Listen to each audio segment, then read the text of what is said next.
اللہ تعالیٰ نے حضرت محمد صلی اللہ تعالیٰ علیہ وآلہ وسلم کو تمام کائنات کے لیے آخری نبی اور اپنا محبوب بنا کر بھیجا تاکہ تمام مخلوقات تک پیغام حق پہنچایا جا سکے۔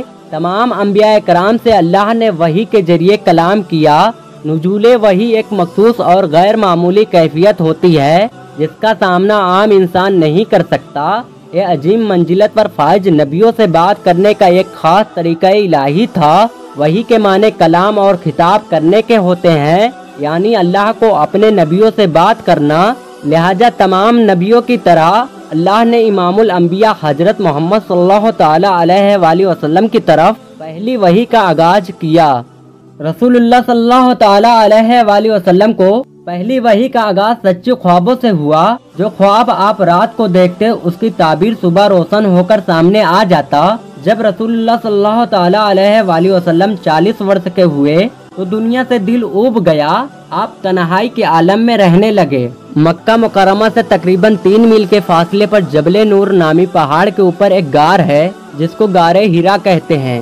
آپ اسی غار میں تنہائی میں کئی رات اللہ کی عبادت میں گزارتے، پھر توسہ لینے گھر آتے اور واپس ان غاروں میں چلے جاتے۔ ماہ رمضان کی ایک رات جب آپ غار ہیرا میں مصروف عبادت تھے تو آپ پر پہلی وحی کا ابتدا ہوئی کہ اچانک ایک فرشتہ ظاہر ہوا۔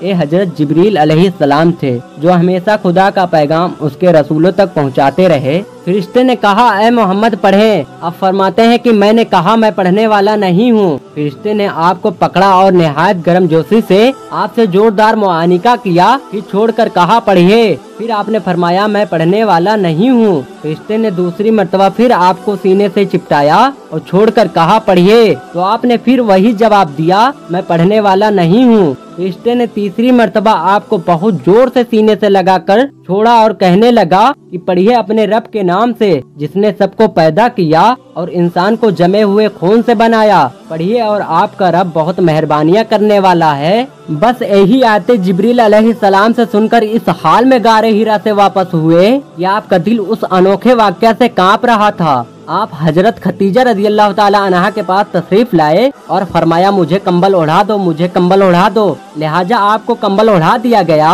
جب آپ صلی اللہ تعالیٰ علیہ وآلہ وسلم کا خوف دور ہو گیا تو آپ نے خدیجہ کو پورا واقعہ سنایا اور فرمانے لگے مجھ کو اپنی جان کا خوف ہو گیا ہے۔ آپ کی اہلیہ حضرت خدیجہ نے آپ کی ڈھالل بنائی اور کہا آپ کا خیال صحیح نہیں ہے، اللہ کی قسم آپ کو اللہ کبھی بے آبرو نہیں کرے گا۔ آپ تو قریبی رشتہ داروں کے ساتھ صلہ رحمی کرتے ہیں، بے کسوں کا بوجھ اپنے سر پر رکھ لیتے ہیں، مفلس و نادار کو اپنی نیک کمائی میں سے حصہ دیتے ہیں، اور آپ میں مہمان نوازی بے مثال ہے، اور حق و آثار کے خاطر کسی پر کوئی مصیبت آ جائے تو اس کی مدد کرتے ہیں۔ پھر اس کے بعد حضرت خدیجہ آپ کو اپنے چچا جات بھائی ورقہ بن نوفل کے پاس لے گئی جو زمانے جاہلیت میں نصرانی مذہب اختیار کر لیے تھے اور انجیل کا عبرانی زبان سے عربی زبان میں ترجمہ کیا کرتے تھے۔ حضرت خدیجہ نے کہا بھائی جان اپنے بھتیجے کی بات سنو۔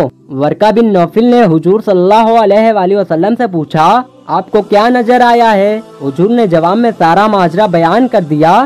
یہ سن کر ورقہ نے کہا یہ وہی ناموں سے جبریل علیہ السلام ہے جس کو اللہ نے حضرت موسیٰ علیہ السلام پر اتارا تھا۔